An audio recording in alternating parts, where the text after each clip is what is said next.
अस्सलाम वालेकुम, मैं हूं साजिद हसन। आप मेरा YouTube चैनल देख रहे हैं। पिछली वीडियो के अंदर मैंने बताया था कि पाकिस्तान क्रिकेट बोर्ड जो है वो क्या कुछ कर सकता है और क्या मोहसिन नकवी साहब की छुट्टी हो सकती है या नहीं। इत्तलात ये आ रही हैं कि मोहसिन नकवी साहब ने अगर किसी किस्म की कोई तहकीकात की तो मोहसिन नकवी साहब की अपनी कुर्सी जो है वो ख़तरे में पड़ सकती है और मोहसिन नकवी साहब की छुट्टी भी हो सकती है। ये मुबश्शिर लुकमान साहब ने दूसरा दावा किया है। और इसके साथ साथ ये वाली बातें भी ज़रा सा आप माइंड के अंदर रखें कि ज़का अशरफ साहब ने इस माफिया के बारे में जो है, जिसके बारे में इशारा कर रहे हैं मुबश्शिर लुकमान, उसके बारे में जो है उन्होंने तहकीकात की कोशिश की थी और इस माफिया को नेस्तो नाबूद करने की यानी कि ख़त्म करने की कोशिश की थी। आज देख लीजिए कि ज़का अशरफ जो है वो आज किधर बैठा हुआ है। उसको अपनी चेयरमैनशिप से हाथ धोना पड़ा। नजम सेठी की छुट्टी इस माफिया ने करवाई और उसके अलावा रमीश राजा की छुट्टी भी इस माफिया ने करवाई। तो ये कोई छोटा मोटा माफिया नहीं है। यहाँ पर ये माफिया ही फैसला करता है कि चीफ सेलेक्टर कौन होगा और कप्तान कौन होगा, और इस चीज़ के अंदर भी फैसला करता है कि पाकिस्तान क्रिकेट बोर्ड का चेयरमैन कौन होगा। तो ये बहुत आसान सा फार्मूला नहीं है, ना ही ये मामला इतना हल्का है। मोहसिन नकवी साहब अगर पिछले चेयरमैन की तहकीकात करते हैं तो उनको खुद भी तहकीकात में शामिल होना पड़ेगा, क्योंकि वो खुद भी चेयरमैन क्रिकेट बोर्ड हैं। और उनके क्या कोई गारंटी दे सकता है कि मोहसिन नकवी साहब के बाद जो चेयरमैन आएगा या उसके बाद जो चेयरमैन आएगा वो पिछले चेयरमैन की यानी कि मोहसिन नकवी साहब की भी तहकीकात नहीं करेगा। आपको याद होगा कि गंदुम स्कैंडल के ऊपर जो तहकीकात चल रही थी और जो दुबई इस लीग्स के अंदर नाम सामने आए थे, उसके अंदर तहकीकात के अंदर मोहसिन नकवी साहब का भी नाम आया था, लेकिन वो तहकीकात अब नहीं हो रही हैं। ये रिकॉर्ड का हिस्सा है, इसलिए मैंने आपको याद दहानी कराई कि ऐसी तहकीकात जो है, ऐसे इल्ज़ामात जो हैं मोहसिन नकवी साहब के ऊपर पहले भी लग चुके हैं। क्या वो अब जो इल्ज़ामात उनके ऊपर जिस तरह के इल्ज़ामात लग चुके हैं उस तरह के इल्ज़ामात की तहकीकात एज आ पाकिस्तान क्रिकेट बोर्ड के चेयरमैन जो हैं वो करेंगे इस माफिया के ख़िलाफ़? मुझे कुछ इम्कानात नज़र नहीं आ रहे। और अगर ऐसा कुछ करते भी हैं तो मोहसिन नकवी साहब की यकीनी तौर पर जो है वो छुट्टी हो जाएगी। और अगर वो ऐसा कुछ सोच चुके हैं तो उनकी छुट्टी का फ़ैसला हो चुका है। पाकिस्तान के अंदर ये बहुत आम सी बात है कि किसी के ऊपर मुंह उठा के आप इल्ज़ाम लगा दें और इल्ज़ाम को सब साबित करने की नौबत आती है तो आपके पास कुछ भी नहीं होता। मैं ये कह रहा हूँ कि मोहसिन नकवी साहब को ये वाली तहकीकात करनी चाहिए कि अब बाबर आजम के ऊपर जो मैच फिक्सिंग का इल्ज़ामात लगे हैं, जो मुबश्शिर लुकमान साहब ने लगाए हैं, दोनों तरफ से तहकीकात करें। अगर बाबर आजम कसूरवार है तो उसको टांग दें, ऐसी सज़ा दें कि कोई जुर्रत ना कर सके। और अगर बाबर आजम कसूरवार नहीं है, मासूम है, तो मुबश्शिर लुकमान साहब के ख़िलाफ़ किसी भी तरह की तहकीकात, चाहे वो आप वज़ीर दाखिला हैं, आप FIA को, FBR को, आप पता नहीं क्या कुछ कर सकते हैं। आपके पास इतनी पावर है। लोग तो आपको डिप्टी वज़ीर आज़म भी कह सकते हैं और कहते हैं, और लोग आपको ये वाली बात भी कहते हैं कि आप वज़ीर आज़म से ज़्यादा बाइख्तियार हैं। तो आपके पास सब कुछ है, सारे इख्तियारात हैं। आप या तो आर कर दें या पार कर दें, क्योंकि जो टीम बनेगी, जिन लोगों को बाहर करने की बातें हो रही हैं, 8-10 खिलाड़ी जो बाहर होंगे वो लोग इंतज़ार के अंदर बैठेंगे। और जब नई टीम बनेगी, मोहसिन नकवी साहब ने अगर ये फैसला कर लिया, सर्जरी कर दी और एक नई टीम खड़ी की, यकीनी तौर पर वो 1-2 साल तो मुसलसल रगड़े में आएगी।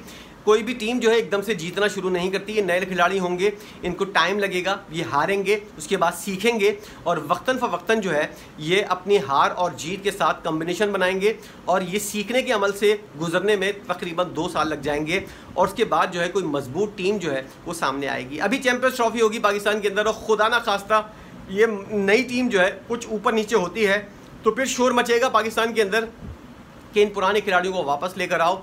और यही टीम के निजात दहिंदा हैं।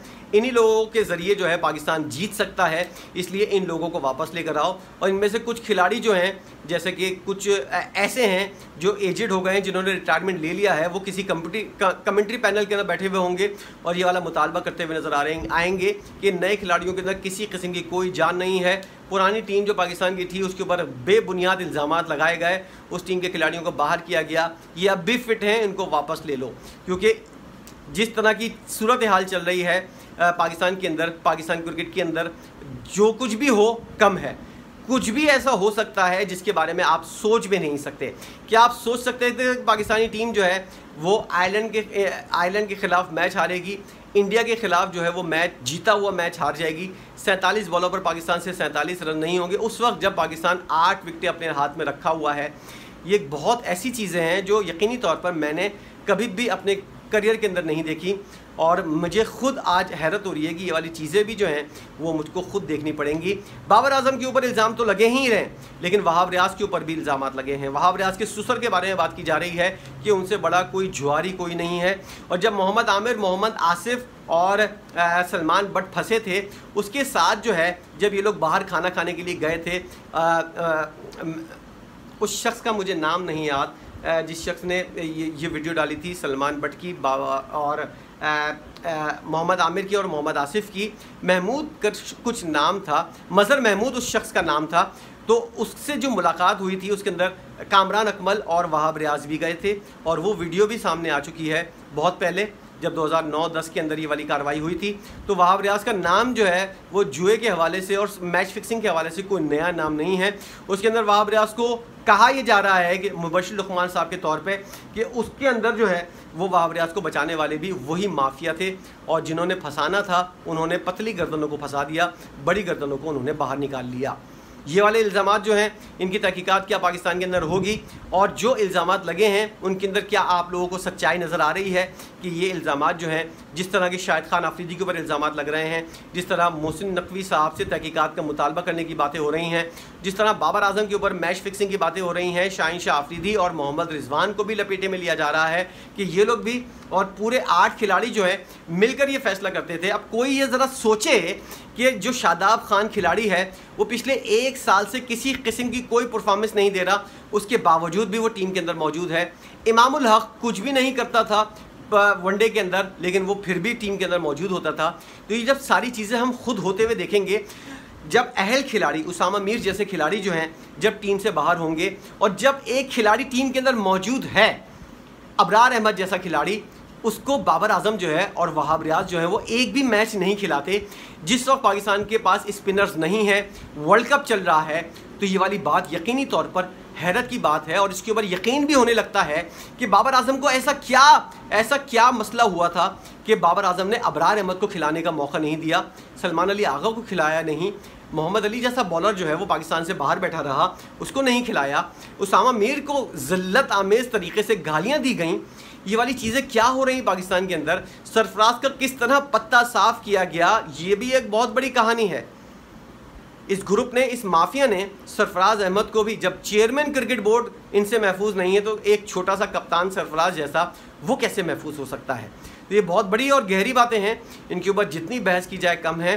बहस तो बहुत हो सकती है, मज़ीद इल्ज़ामात भी लग सकते हैं, लेकिन इसको रोकने के लिए सबसे मेन चीज़ जो है वो ये है कि तहकीकात हों, इनके बारे में सब चीज़ें सामने आनी चाहिए।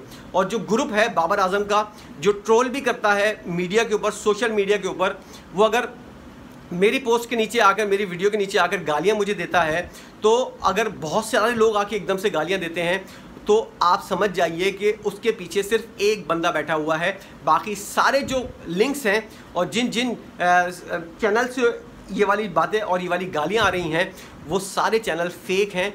उन सब चीज़ों से सब चीज़ें जो लोड की जाती हैं, जो गालियां दी जाती हैं, जो मैसेजेस दिए जाते हैं, जो ट्रोलिंग होती है, वो सब एक बंदा मिलकर कर रहा होता है। और 200 चैनल एक बंदा चला रहा होता है, 1000 चैनल भी एक शख्स चला सकता है।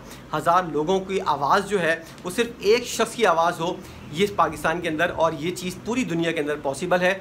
बाबर आजम के ख़िलाफ़ जो है कैंपेन जो चलाई जाती हैं, जिसके अंदर बहुत सारी चीज़ें सामने आती हैं, आप यकीनी तौर पर जब सोशल मीडिया को स्क्रॉल कर रहे होते हैं तो आपके पास रिकॉर्ड सामने आ जाते हैं कि बाबर आजम ने रोहित शर्मा का, विराट कोहली का, महेंद्र सिंह धोनी का रिकॉर्ड तोड़ दिया। ये वाली सारी चीज़ें जो है, ये सब भी जो है वो social media team Babar Azam की चला रही होती है, जिनको महीना के अंदर एक तनख्वाह मिलती है, और वो लोग जो हैं वो बाबर आजम को ज़मीन से उठाकर, बल्कि गोबर से उठाकर आसमान के ऊपर पहुंचाने की कोशिश करते हैं। हालांकि कोई टके का मुकाबला नहीं है विराट कोहली का और बाबर आजम का, ना ही रोहित शर्मा का और बाबर आजम का, लेकिन एक ज़ीरो को हीरो बनाने में इस सोशल मीडिया टीम ने जो किरदार अदा किया है, उसके अंदर सारे पाकिस्तानी जो हैं उससे पागल हुए हुए हैं। और जो लोग भी ये समझते हैं कि बाबर आजम के साथ बहुत सारे लोग हैं, वो ज़रा इस चीज़ को माइंड में रखें। एक बंदे के ऊपर 1000 लोग बात करने वाले हैं, यानी कि एक शख्स कोई ट्वीट करता है या कोई मैसेज करता है, 1000 लिंक्स के ज़रिए जो है वो लोगों के ज़रिए फैल जाता है। और ये चीज़ जो है ये सोशल मीडिया की पावर के ज़रिए होता है। सोशल मीडिया का जो किंग है वो है इस वक्त बाबर आजम, लेकिन असल में अगर किंग की बात की जाए तो बाबर आजम जो है डोंकी किंग भी नहीं है। ये वाली चीज़ जो है इसके ऊपर अगर आपको यकीन नहीं आ रहा तो आप खुद भी तहकीकात करके देख सकते हैं। और ये वाली चीज़ कि पाकिस्तानी टीम के अंदर क्या कुछ पॉसिबल है, क्या मोहसिन नकवी साहब इस चीज़ की तहकीकात करवाएंगे, जो इल्ज़ामात पाकिस्तानी टीम के ऊपर लगे हैं क्या इनकी तहकीकात होंगी। अगर मोहसिन नकवी साहब को अपनी सीट बचानी है तो फिर ये तहकीकात नहीं होंगी, अगर उनको अपनी सीट नहीं बचानी तो शायद हम देखेंगे पाकिस्तान के अंदर तहकीकात शुरू होंगी।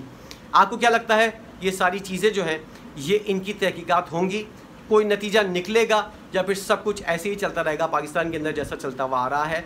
पाकिस्तान का नाम जितना बदनाम हो गया है उससे ज़्यादा भी बदनाम होगा, किसी को कोई फिक्र नहीं है। आपकी अपनी क्या राय है आप ज़रूर बताइएगा कि क्या तहकीकात हो सकती हैं और क्या नए सिरे से सब कुछ चीज़ें जो हैं पाकिस्तानी टीम की पाकिस्तानियों के हक़ में हो सकती हैं और मेरिट के ऊपर सारी चीज़ें अमल के ऊपर अमल दरामद हो सकता है, ऐसा कुछ पॉसिबल है भी या नहीं। आपकी इस बारे में अपनी क्या राय है ज़रूर बताइएगा। क्या कुछ हो सकता है आने वाले दिनों के अंदर ये मैं आपको वक्तन फ़वक्तन बताता रहूँगा, लेकिन अभी आपने अपनी राय का इज़हार करना है कि जो कुछ भी आपने इस वीडियो के अंदर सुना है क्या आपको हकीकत लगती है या झूठे इल्ज़ामात लगते हैं। अगर ये हकीकत आपको लगती है तो क्या आप समझते हैं कि इन इल्ज़ामात की तहकीकात होंगी या नहीं, या फिर सब कुछ ऐसे ही चलता रहेगा। इस बात का जवाब आपने देना है। वीडियो देखने का बहुत शुक्रिया।